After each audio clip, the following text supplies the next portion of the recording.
Bonjour, aujourd'hui je vais vous parler de Michael Jackson.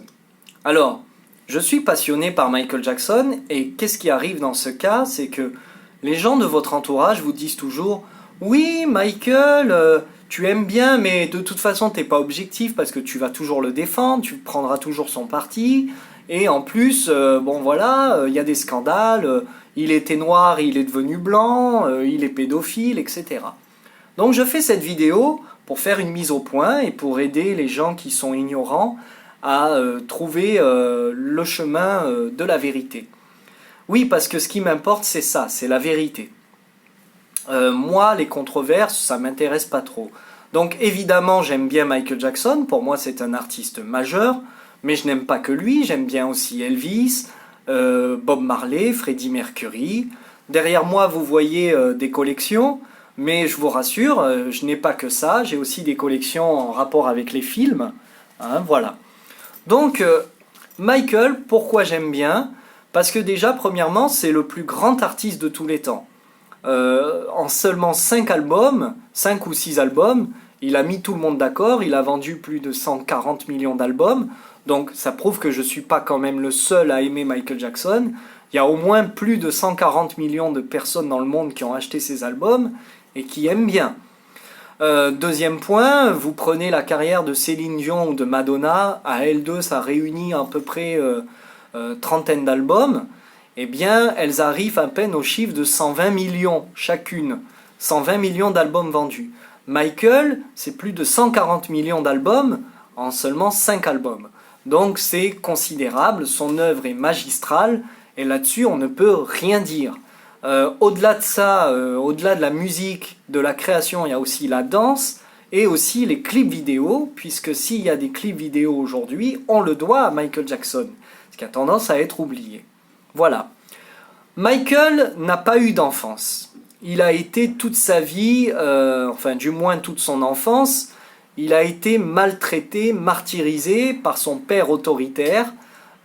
Son père, bon, on peut comprendre ou pas comprendre. Moi, je sais que en tant que noir aux États-Unis, il a subi énormément de brimades, de souffrances, et toute cette souffrance s'est traduite par la violence qu'il a reportée sur ses enfants, tout simplement pour se sortir des problèmes. Jermaine Jackson avait d'ailleurs confié que tous ses amis d'enfance étaient soit morts, soit en prison. Donc la vie est violente, la rue est violente. Donc Joe Jackson, le père de Michael Jackson, malheureusement, était violent. Mais on lui doit au moins ça, qu'il a réussi à sortir sa famille de la pauvreté pour atteindre la richesse, mais à quel prix? Puisque justement Michael Jackson, dans l'interview, disait que son père le battait à coups de câbles électriques, à coups de boucles de ceinture. Janet l'a aussi confié ces choses-là. Et il disait aussi que quand son père était dans la pièce à côté et qu'il venait dans la pièce où se trouvait Michael, Michael se mettait à vomir. Donc on imagine la détresse et la souffrance. De plus, le public doit un peu se sentir responsable, puisque bon, on aime bien voir les Jackson 5 sur scène, etc. Tout ça est très beau, les oiseaux chantent, c'est coloré, c'est fluo, il y a du violet, il y a du bleu. Voilà, Michael y danse, c'est super. Mais tout ça, bien sûr, a été obtenu à coups de boucles de ceinturon, à coups de câbles électriques, ce qui n'a pas dû être simple pour Michael. De plus, il y a 300 chansons environ des Jackson 5, en sachant qu'à l'époque, il n'y avait pas d'autotune. Donc, Michael devait répéter plusieurs heures une chanson, voire même plusieurs semaines, juste pour une seule chanson. Donc vous imaginez le travail considérable qu'on demandait à cet enfant. Parfois il fallait aller chanter en boîte, etc., se lever à 3 heures du matin, partir en tournée. C'était un rythme effréné et totalement fou pour un enfant.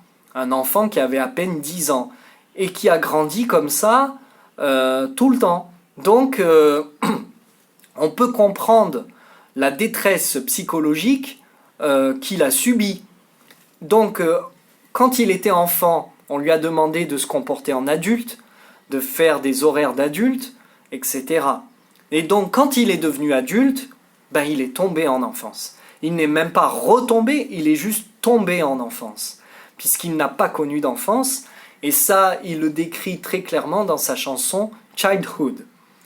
Donc voilà, premier point. Voilà pourquoi Michael était tant attiré par les enfants et par le monde de l'enfance, parce qu'il n'a pas eu lui-même d'enfance.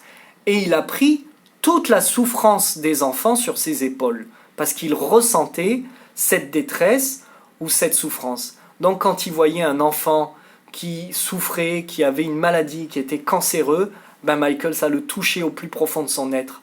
Parce qu'il se disait, c'était moi, c'est moi, je ressens ça, j'ai eu ça, voilà. Il savait ce que c'était la souffrance.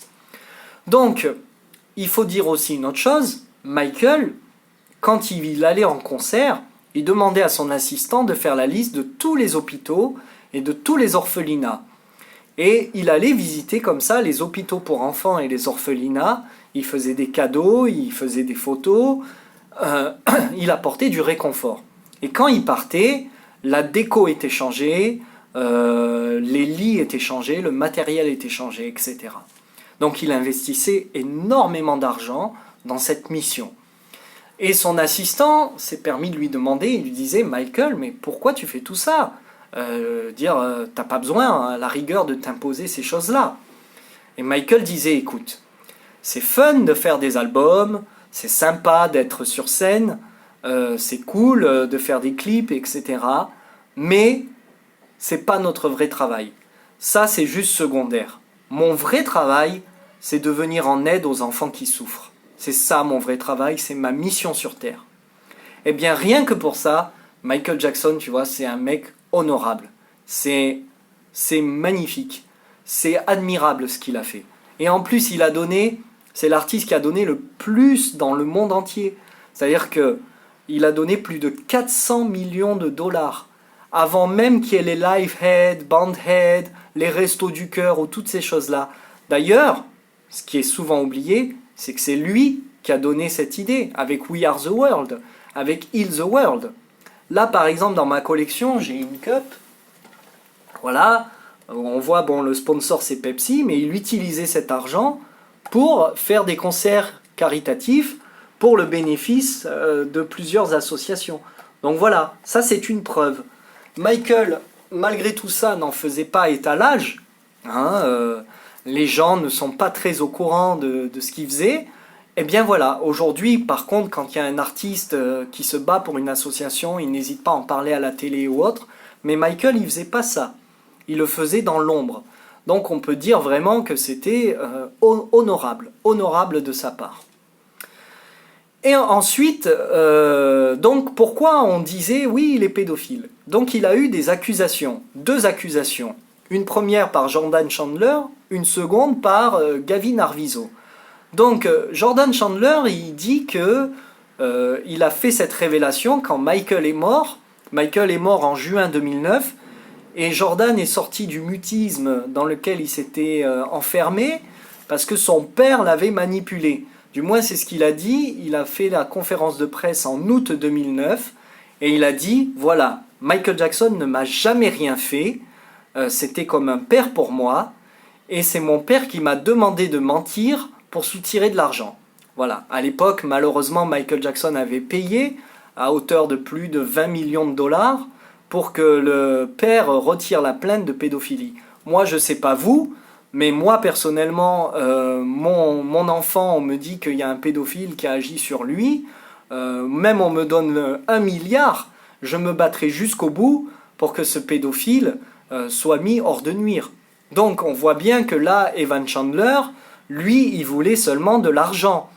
En plus de ça, en fait, au début, quand il a rencontré Michael, parce que Michael était quelqu'un de charitable, qui avait créé Neverland pour les enfants qui souffrent, donc quand Evan Chandler est rentré dans la vie de Michael Jackson, Evan, lui, voulait être scénariste. Et donc, il faisait des scénarios et il disait à Michael, est-ce que tu peux les donner à ton ami Spielberg, etc. Et Michael le faisait pas parce que bon, il voulait pas qu'on utilise son côté artistique et son bon cœur pour des choses comme ça qui sont un peu véreuses. Et après tout, il disait Evan, t'as qu'à te débrouiller quoi. En gros, c'est ça. Et là, Evan Chandler, il n'a pas apprécié. Et il a dit bah voilà, je vais détruire ta carrière Et c'est là qu'il y a eu cette controverse sur la prétendue pédophilie de Michael Jackson. Mais le procès, on n'y a pas eu droit puisque Michael a payé et Evan a retiré sa plainte. Le procès, on aura droit quelques années plus tard avec Gavin Arvizo. Et là, la police est intervenue à Neverland, a perquisitionné. Donc la seule chose qui a été trouvée, ce sont des pornographies adultes. Donc c'est pas terrible quand on veut dire que cette personne est pédophile. Là, on a trouvé juste de la pornographie adulte comme n'importe quel homme normal, du moins, se satisferait avec ça. Bien. Eh bien, il a été prouvé que la mère de Gavin Arvizo était quelqu'un qui était habitué des escroqueries et avait déjà soutiré de l'argent à Mickey Rourke par le passé. Michael Jackson a été disculpé des 10 chefs d'inculpation qui pesaient sur lui.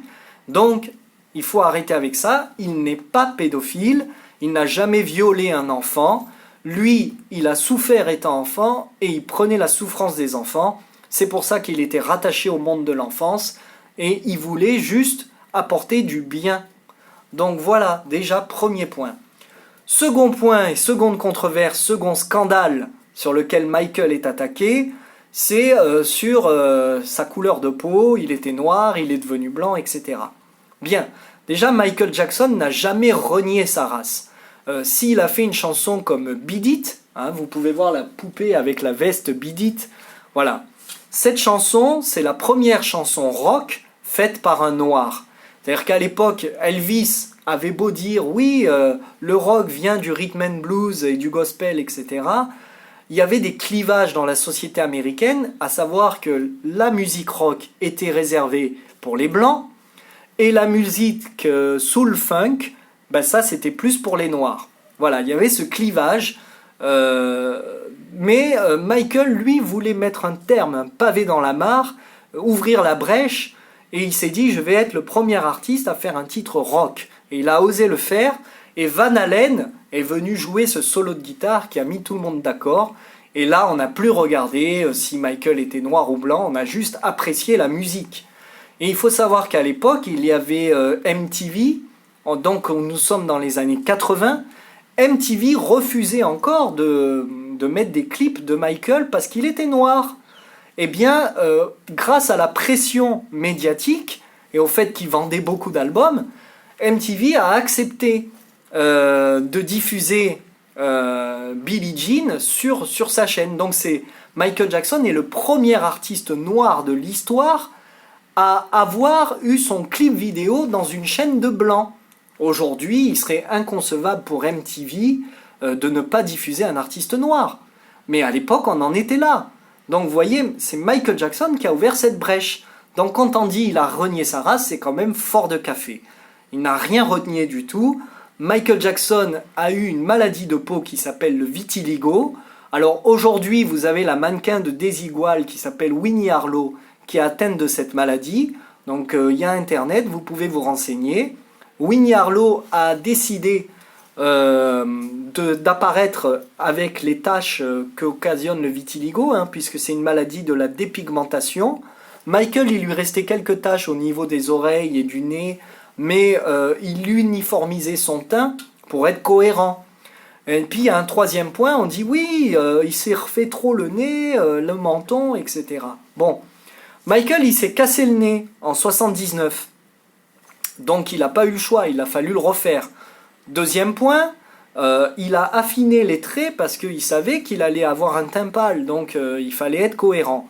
Et puis troisième point, il a eu un spot qui a éclaté au niveau de sa tête lors d'une tournage d'une pub de Pepsi. Donc là aussi, il a dû avoir recours à la chirurgie réparatrice puisqu'il a été brûlé au 3e degré. Donc voilà. Merci d'arrêter vos controverses envers Michael Jackson. Merci de respecter cet artiste pour tout ce qu'il a fait dans le monde. Et voilà. Merci beaucoup. Au revoir.